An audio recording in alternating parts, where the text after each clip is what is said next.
What's going on, everybody? First and 10 here. We got top 10 for Tuesday. We got weekly picks, our overall record that we went this week. We got a live reaction of the Ravens kicking the shit out of the Chargers on Monday Night Football, and more. So what I want to start off with first is the poor coaching on the Chargers side. I know they got Jim Harbaugh, but I mean the fourth quarter, the last drive that the Chargers tried to get a touchdown on, which they did, there was a flag on every two fucking plays. I mean, let them play the damn ball. It's ridiculous. Every single pass is pass interference. I mean, chill out with that. The Ravens defense is fucking atrocious across the board. I think they ranked like 28th. They did get pressure on Justin Herbert the last drive, but I mean, you're in pass obvious situations. It's kind of easy to get pressure. I don't know what the Chargers are doing. Nobody can catch a fucking ball. Quentin Johnson is ass. Josh Palmer's ass. I mean, the only good receiver they got is that McConkey, but -6 rushing yards in the second half for the Chargers. You're going to try and beat the Ravens? Yeah, good luck with that. The Ravens are top 3 in scoring, total offense, yards per rush, yards per attempted, red zone percentage, explosive plays, and third down offense. Everybody wonders why I have the Ravens high on my list every single week, and that is why. Anytime you have Lamar Jackson and John Harbaugh, you're in for a treat. I know their defense isn't living up to expectation under a Baltimore standard, but it is what it is.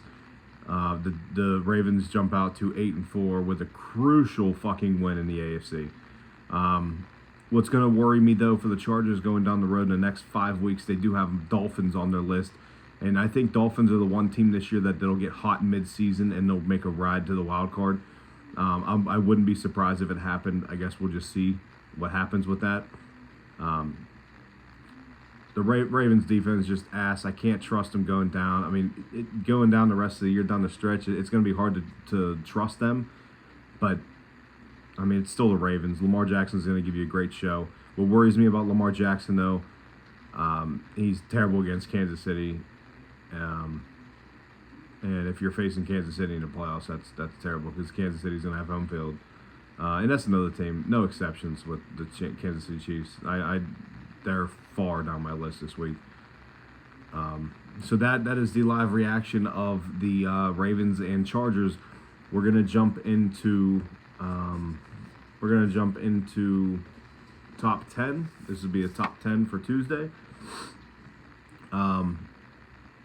So a couple out this week, couple in. The new ones in are Broncos and Packers and Dolphins. Starting off at number 10, we got the Miami Dolphins coming in at 5-6. Won 2 straight. 125 plus QBR, 7 touchdowns, no picks in the last 2 games for Tua. 19 points allowed in the last 2 games. Like I said, there's a team that comes hot mid-season and they make a run for the wild card, and I think that's the Dolphins right now. Call me crazy, but I wouldn't be shocked if it happened. Number 9, we got the Pittsburgh Steelers. I dropped them. There is no fucking exception for losing to the Cleveland Browns, and you should be held all the way fucking accountable. You lose to a 2-7 team, ridiculous. They're now 8-3 on the year, and what got me in here, what kept them in the top 10, honestly, is Russell Wilson brought back the moon ball, and his chemistry with George Pickens is elite, and the Steelers defense. Like I said, if you're going to go to Pittsburgh and expect a playoff win, you're out of your fucking mind. Especially if you're a 4th or 5th seed, it's going to be hard. It's going to be tough. Now, I mean, Pittsburgh, that environment, that home field advantage, the snowy weather, if Miami goes up to Pittsburgh, you're going to take Miami to win that game? I'm not. I got Pittsburgh all day. Pittsburgh will win that game.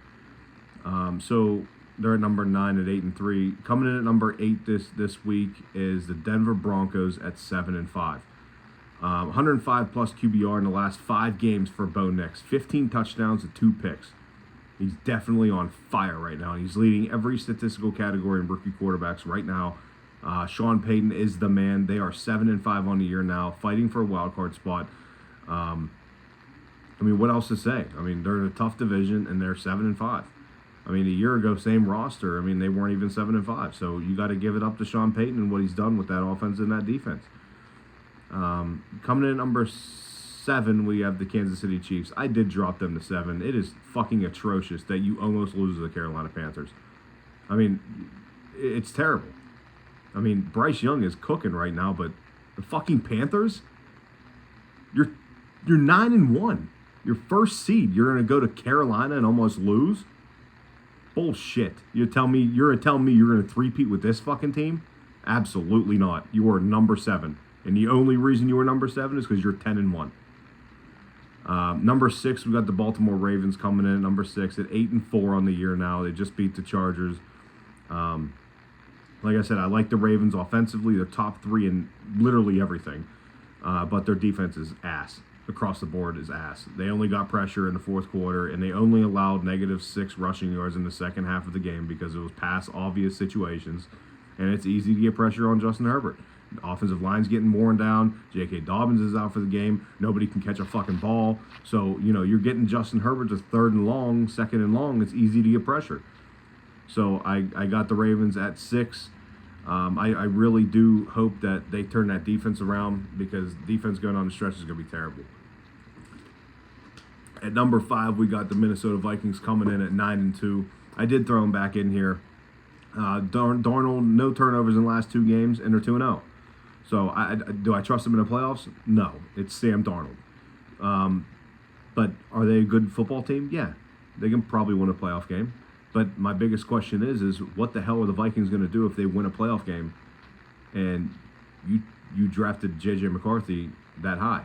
So, you going to let him walk after a playoff win? I mean, good luck with that decision.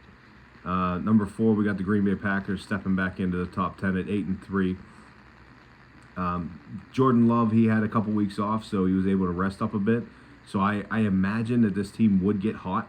Hopefully within the next 2 weeks, they get really hot. They did just beat the shit out of the 49ers. So we'll see what happens with that. But I love their defense. They're a very young team. I love Matt LaFleur. Matt LaFleur is a proficient coach. He's excellent. The perimeter, they're a good football team. They're good situationally. I trust them in a lot of ways, but I don't trust them consistently. So if they can clean that up, I'd feel way better about the Packers being at 4. Number 3, Philadelphia Eagles. I mean, put some fucking respect on the Eagles right now. I mean, Saquon Barkley had more total yards than the Giants did last week. Ridiculous. 302 yards all from scrimmage. It's ridiculous. You had like 255 on the ground and 47 in the air. I mean, he's a menace.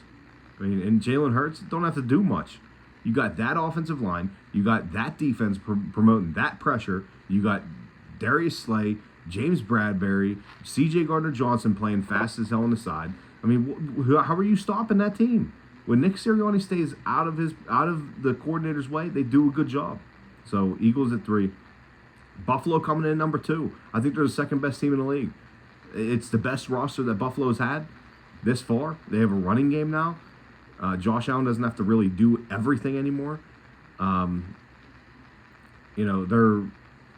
Josh Allen's 15 touchdowns and 5 picks or 18 touchdowns, 5 picks on the year, 98 QBR, their first yards per game, and their 3rd in points per game at 29. So those are important, especially if you get a home playoff game. In the snow, Buffalo, Miami comes up, you're losing that. You're winning that game against Miami. Miami, you're losing that game. Number 1, Detroit Lions. There's nothing to be said about this team. I mean, they have 177 point differential. I mean, there's no team even close. Jared Goff does exactly what he wants week in, week out. He did have an ugly fucking game 2 weeks ago, but I'm not going to. Every team has an ugly game, and that was their one. We were 8-5 this week on picks. The picks that I was wrong on was the. I was wrong on the Arizona and Seattle game. I had the Seahawks winning 24, I had the Arizona Cardinals winning 27-24. I was wrong on that. I was obviously wrong on the Cleveland game. I didn't think Pittsburgh would take a shit in Cleveland, so I was wrong on that one. I was wrong on Tennessee. I didn't think that the Houston Texans would lose to the fucking Titans, but I guess I was wrong on that.